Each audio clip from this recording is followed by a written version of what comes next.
The council chamber vibrated with the hum of charging plasma coils. 100 serrated spears pointed at Sergeant Thorne's chest, forming a cage of gold and lethal steel, but his pulse remained terrifyingly steady. His focus wasn't on the towering high warlords threatening to dissect him, but on the woman standing at his shoulder. Eliana, to the Draconid Empire, she was a biological failure, too small, too soft, a breakage in their genetic line of apex predators. To Thorne, she was the gravitational center of the room.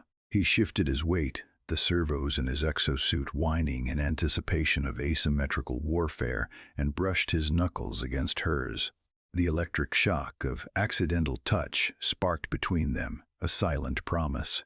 "They think you are the weakness," he murmured, the vibration traveling through his armor to her. "Show them why the pen is mightier than the plasma cannon." Eliana didn't flinch. She adjusted her glasses, her eyes scanning the angry mob not with fear, but with the cold calculation of a chaotic system analyst. She was about to initiate a paradigm shift that would shatter 10,000 years of tradition. 3 days earlier, the only thing threatening to kill Thorne was a suffocating abundance of gratitude. The grand hall of the Draconid homeworld was a blinding testament to martial perfection. Polished obsidian floors reflected the harsh white light of a twin-star system, illuminating the rows of 7-foot reptilian warriors who bowed as Thorne walked past.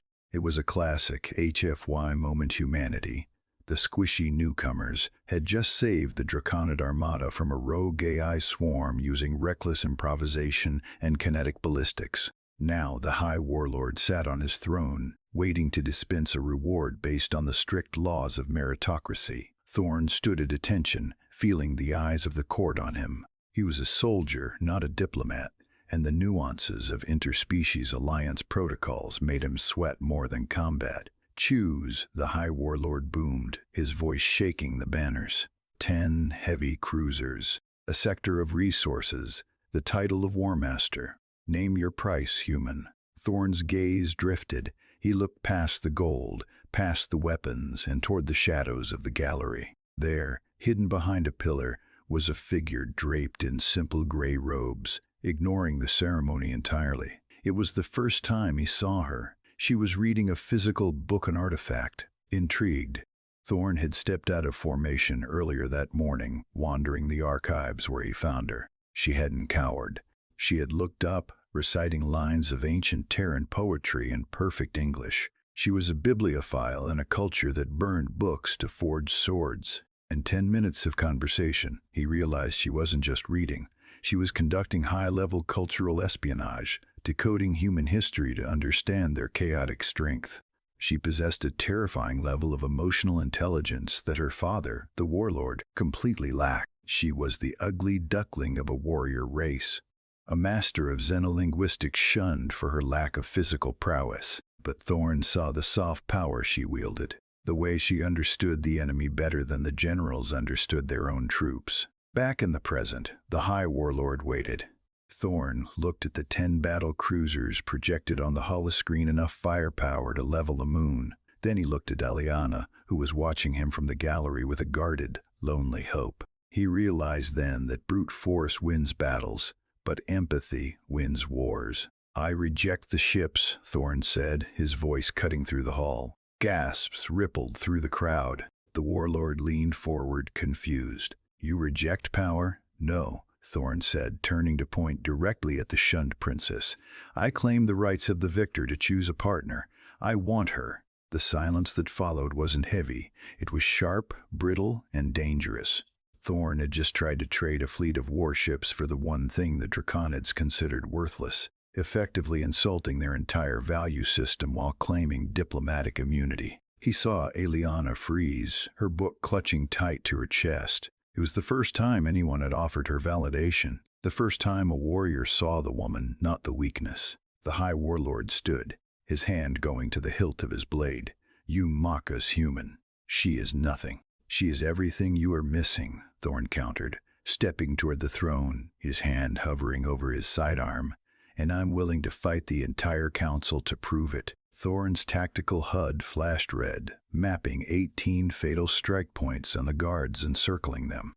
He shifted his stance, placing his armored bulk between the spears and Aliana, his muscles coiled like high-tension steel. The air in the council chamber tasted of ozone and imminent violence. He was ready to burn the galaxy down to keep a single hair on her head from being singed. "Stop," Aliana whispered. It wasn't a plea, it was a command. She stepped out from behind the shelter of his body, moving into the kill zone. Thorn's heart hammered against his ribs, a frantic, terrifying rhythm, but he held his fire. He trusted her. She looked up at her father, the High Warlord, and spoke. She didn't use the guttural common tongue of the fleet.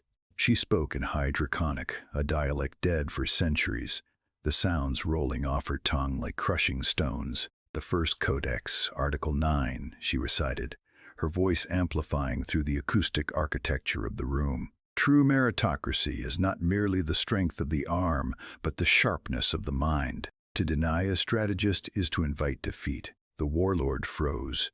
The guards hesitated, the tips of their spears wavering. Aliana had engaged in asymmetrical warfare, using her knowledge of their own forgotten laws to outflank them. She pulled a data slate from her robes, her weapon of choice, and projected a hologram into the center of the hostile circle. It wasn't a poem this time. It was a tactical simulation. "While your generals debated frontal assaults, I analyzed the human data," she continued, her confidence blooming under the pressure. "I translated their navigational ciphers. I routed the reinforcements that Sergeant Thorn led. I did not swing the sword, Father, but I told it where to strike." Thorn watched her, mesmerized. The shy scholar from the archives was gone. In her place stood a queen using soft power to dismantle a regime of brute force. The paradigm shift in the room was palpable. The air shifted from aggression to stunned realization. She wasn't asking for permission to exist. She was proving she was the most dangerous person in the room. The High Warlord looked at the simulation, then at Thorn, and finally at his daughter. The tension stretched thin, vibrating until it snapped. The Warlord laughed a deep tectonic rumble. He deactivated his plasma blade. "You speak the old law," he grunted, "and you wield the human's mind as he wields your defense." He stepped down from the dais, the heavy thud of his boots echoing like gavel strikes. He looked at Thorn with a new glimmer of respect. "You rejected a fleet for her. You saw the weapon we kept in the dark." "I saw the partner you didn't deserve," Thorn corrected, his voice low and dangerous. The Warlord turned to the council. "There will be no annulment. This union is ratified. Furthermore, we require an evolution. If we are to survive the coming wars, we need more than blood. We need understanding." He placed a heavy hand on Aliana's shoulder. "She is no longer a princess. She is the Empire's first cultural architect. Her mind is the bridge." The spears retracted. The cage of steel dissolved. Thorn exhaled, the adrenaline crash leaving him lightheaded. But the magnetic pull toward Aliana kept him grounded. He holstered his weapon and took her hand. This time he didn't just feel the spark of attraction.